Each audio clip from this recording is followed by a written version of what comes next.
Rumours are still in overdrive as to what exactly is going on in the House of Windsor.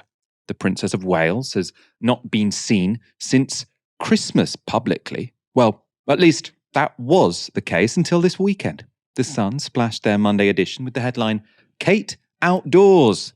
There's a big picture of Kate Middleton looking happy and healthy, and it says in big bullet points, "Kate seen out with William at farm," and "First public trip ends web rumours." But this front page didn't end web rumours, and for good reason. That's because the photo splashed across the front of the Sun doesn't show Kate this weekend, but rather last autumn. And the only people quoted in the story are unnamed onlookers. The Sun still thinks it's a pretty big scoop, though, and they sent a crack team of reporters down to the farm shop in Windsor. Here outside the Windsor farm shop, where on Saturday the Prince and Princess of Wales were seen together getting some shopping. They were seen by onlookers who described them as happy and said Kate in particular was looking very healthy. It's obviously the first time Kate has properly been seen in public since Christmas Day. She's been out of action after she underwent some abdominal surgery. The Kensington Palace said that she'd be out until after Easter, but in recent weeks there's been wild speculation and conspiracies online about Kate's health, where she is. And so onlookers said their outing today really put those rumours to bed. Now, the Sun seems to have taken upon itself the task of quashing any probing questions about Kate.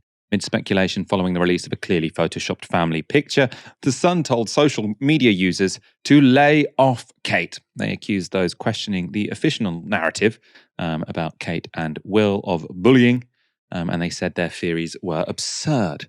But not all the Tory tabloids have been so defensive. The Daily Mail splashed its Saturday front page with a warning to the Windsors, stating, "If the royal family is not quite at the 11th hour, it is perilously close."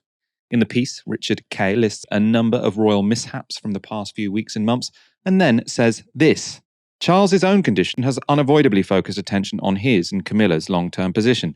The king will be 76 this year, and his reign will naturally not have the longevity of his late mother's. On the other hand, William, with Kate all being well, will likely be on the throne for decades. It therefore poses a question. What can they do today to give us confidence that they will be anywhere near as effective as monarch and consort as the Queen and Prince Philip were?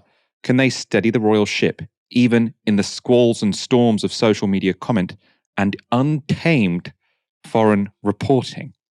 Now, I like that tacit admission in a British newspaper that the British media are tamed when it comes to royal reporting. So, obviously we're not going to make life difficult for them, but foreign reporters and the foreign press, they're not tamed like us, and that could be difficult. I know so many people have got so far down this particular rabbit hole, and there are so many different crazy parts of the story. The guy who was found, killed with a gun next to him a few weeks ago. There's any number of different angles to take in this, but the Daily Mail front page did summarise something actually probably quite important here, which is that, yes, could well be the 11th hour. It does have that creaking failure aspect to it, whatever the probably fairly mundane real story is underneath all of this. The fact they're managing it so badly, the fact it just looks like wheels coming off all over the place, so many things going wrong from what used to be this ferociously, media savvy, particularly after, once they sorted themselves after Princess Diana's death, ferociously media savvy, aggressive, the firm as it gets called, media savvy, aggressive, on top of anybody saying anything bad about them. You don't mess with the royal family. That just doesn't seem to be happening anymore. And that, I think, is quite a decisive moment for them, because it's not just like this is a bit of a whatever the hell's going on with Kate Middleton and all the rest of them. It's not just this story. It's this long-standing decline in support and deference to the royal family, particularly for younger people in Britain. And that's something that none of this is going to help recover. So fingers crossed it is the 11th hour. I'll be very happy to see an English republic established in the wake of this sort of half-assed, royal family and constitutional monarch and all the other nonsense we should have got rid of in the 17th century, but unaccountably failed to do so. I was speaking to someone on the weekend who sort of said they were very disappointed in Novara because they've been reading all of these explosive theories online about Will and Kate, about their relationship, about their future, etc., etc. Why aren't we reporting it? And the reason is because I'm still trying to work out the legality of all of this. Because the thing I can't work out is the reason that foreign newspapers are reporting on this, but British newspapers aren't, is because we'll all get sued? Or is it because of deference to the royal family? Now, we have no deference to the royal family, But if we were to go bankrupt because we reported a story about Kate Middleton, I'm not sure that would be a good use of all of your funds. Which leads me to say Novara Media is funded by our viewers, by our readers, by our supporters.